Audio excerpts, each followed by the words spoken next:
Okay, and we are back with our final two panels here, the tunnel, and as I've been calling this in all my classes, the country road. And if I had $1 for every time, I'm just going to start singing the song, even for that, I'd probably retire. Alright, so for the tunnel, we're looking at a low horizon line and a vanishing point that is off-center, this one more to the left. So, like with all of our other drawings, we are going to start by spreading out our vectors. Once again, for those of you who are just catching up, the reason I'm able to do so straight lines is because I'm drawing towards my dominant hand. I am right-handed, so if I draw to the right, I'm more likely to create a straight line. That's why I keep turning the paper around. Little college trick. Now, before we even get to that, I'm just going to establish my vectors on the final one as well, so we can get right into that as soon as I'm done with this first one. Bring up a little bit so you can see better.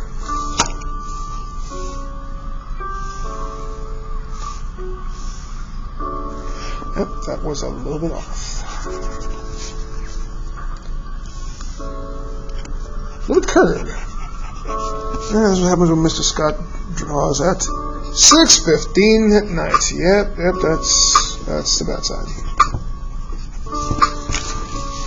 Oh, who wants to hear delirious, sleepy Mr. Scott? Probably everyone.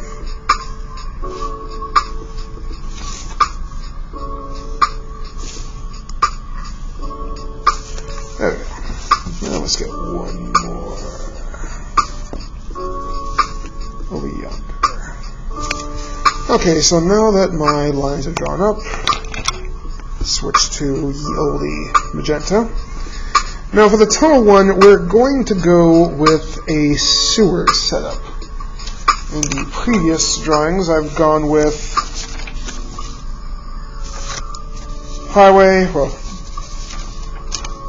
tunnel highway, a sewer, which has proved popular, and a highway with just a few more lights and nonsense, and this one, which is another sewer. So sewers seem to be pretty popular with my classes. So for this one, we're going to start off with a semicircle, or half circle, going around our vanishing point, since that will be where our light was coming from. Like with anything else in perspective, these semicircles are going to get larger as you get further away from the vanishing point and also farther apart. The semicircles will be useful when we turn them into support beams, as it were. Here, get more wider now. Got a little havoc from the X-Men effect here. That'll be a little cleaner, but don't be too worried about that. Now here, we're going to scale plant two vertical lines, and we'll actually be using our horizon lines more than just spotting differences. We are going to use this as something of a walkway. So down here, we're going to put down another horizontal line. And this will be the water, since, you know, all sewers, big sewers need to have all that water. Probably shouldn't be swimming in it. Now, before we get into anything else, I'm going to draw another vertical here. And following our vectors, but this one turned out well, we're going to make a railing. Because if anyone's working down there, do you really want them to fall into, you know, poo water? Or what kind of water you might find under a major city like New York, Chicago, anywhere they might try to turn to Gotham City for a Batman movie? Now keep these railings in mind, because like when we did our stairwell, they will cast shadow as you get further along. Now for all these semicircles, we're actually going to turn them, as I said earlier, into support beams, rounded ones, kind of like you might find a pipe. Seems rather comic bookish, but we want something nice, dramatic, and easy to recognize. Those of you that want to do the highway method is not that different. hallway, subway tunnel, somewhere along those lines. Now, for those of you that remember doing letters and shapes, especially particularly letters, on our 1-point perspective packet, as everything is above our horizon line, we're going to see the underside of all these support beams. And especially when we get the shading, all these support beams are actually going to stay this white color that we have here, while the metal that they are a part of will be cast in shadow since they are facing away from our light source. Now, of course, this needs to start getting a little thinner. Not going too much about details since it's further into the background. Now, of course, we need to establish a few manhole covers here. Let's have one that's open, because why not? Major Ninja Turtle, who knows? Up to your imagination. Then for our shading portion, actually before we do that,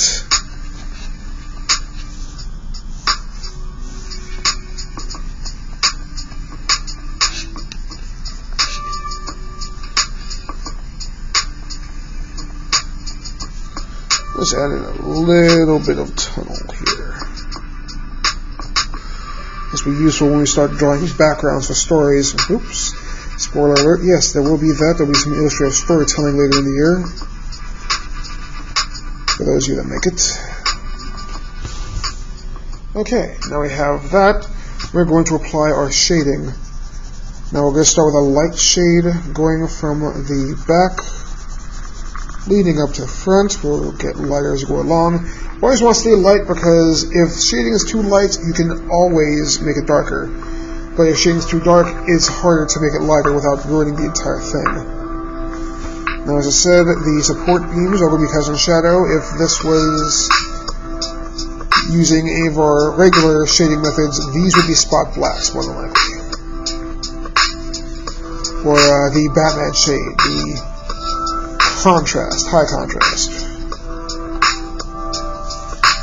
So, because these are closer, we're going to want to bolster our line work here. Darker, thicker outlines.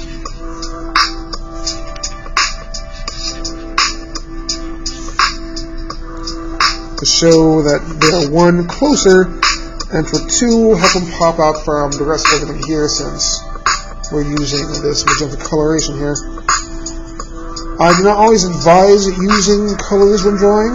I tend to use them a lot in my work since I was taught by comic artists, so I tend to use a lot of non-photo blue, even doing it digitally. I'm not sure if we'll get to non-photo blue this year. That might be more of a high school thing. And those pencils do get expensive after a bit. But non-photo blue is a nice way to tell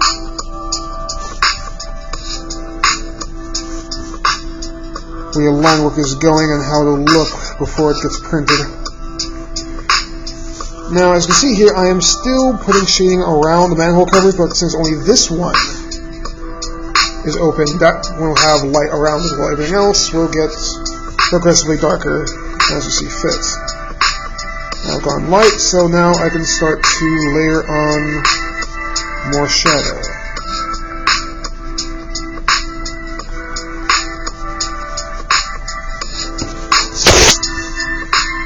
Get this as black and as red as possible.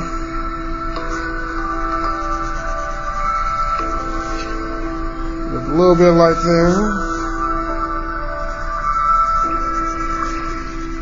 Remember, everything here is furthest back from our light source, so we can get dark around here and then start to ease up on our pressure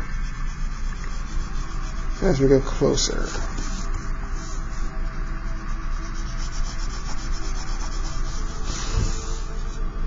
And there we go. Once again, we're going to go back over our line work, bolster some of this up. We've got a little bit of shadow next to our beams here, since they would also be casting shadow on the rest of the wall. It's a nice spooky effect, almost like blood, really. Don't mind me, I don't talk about blood all the time. Halloween does that to people. Spooky, scary skeletons right there.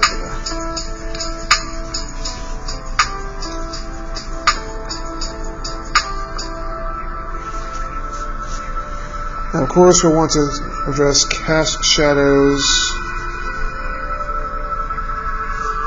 sharp as they are, from our rig here.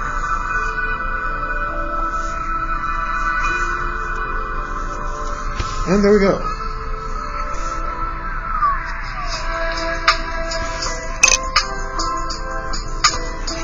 Now for our next piece, or our last piece, the country road. This is actually quite easy because there's not nearly as much to draw as, say, from a street.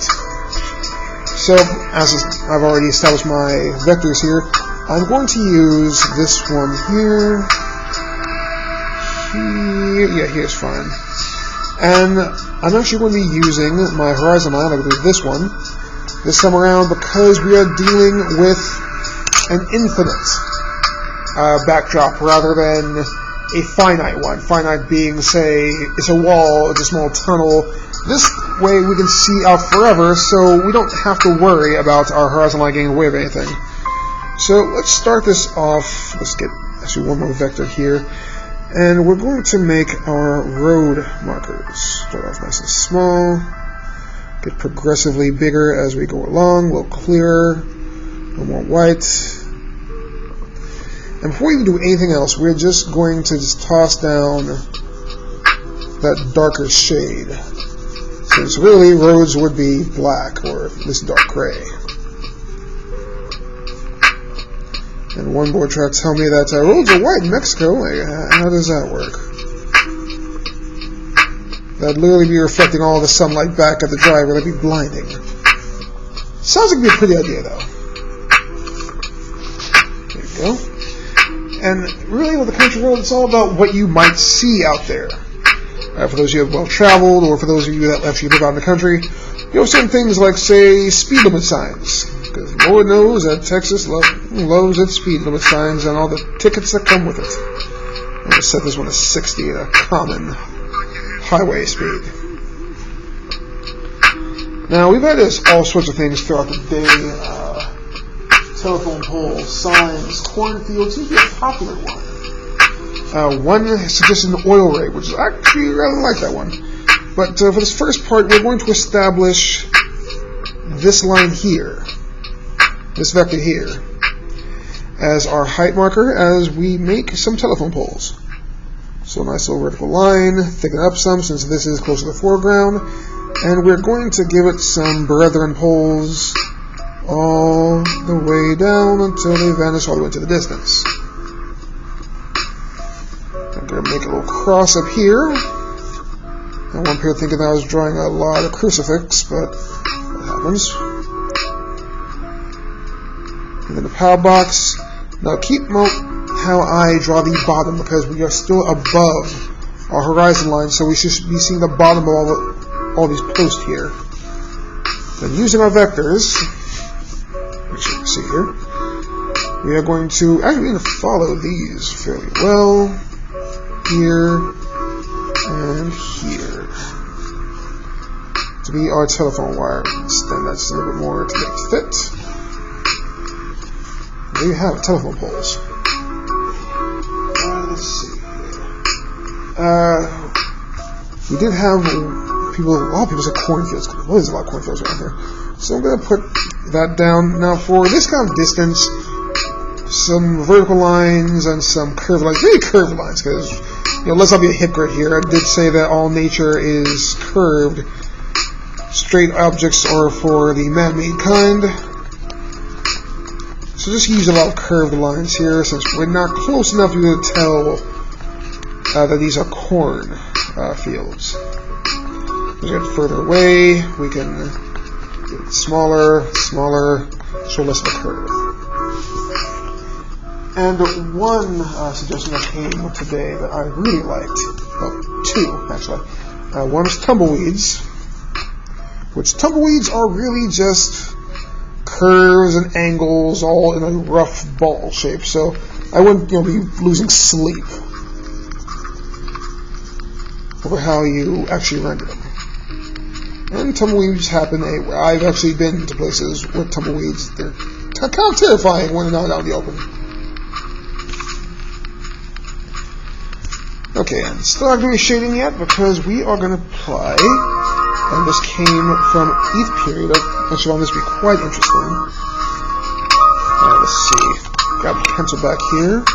Establish one more. There we go. These be further back, and they're basically beyond the horizon line. Windmills. Well, not windmills, but wind turbines. Because, you know what, green energy is awesome.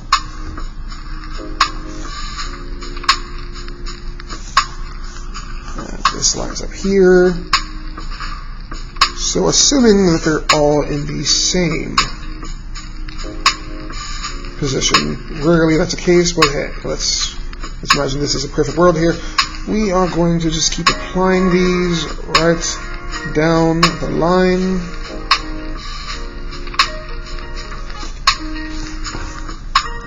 Let's believe there's some clean energy here. And then we're going to use some light shading. I'm not going to go all the way across. I'm going to imply some sunshine to get some highlights here. Rolling fields of grass, why not? And then we'll worry about the shadows that come from our objects here. Darker at the base, and lighter as we get further away.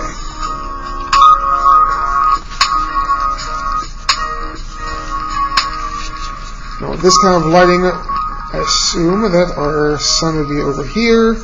So let's say it's sunset, which would give us reason to do some mild shading in the sky.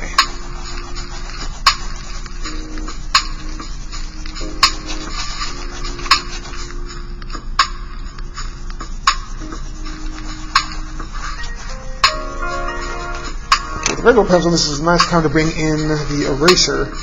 Because see, let's see, this works pretty well enough here. You can erase out some sunbeams to go across this landscape and make it a little more majestic.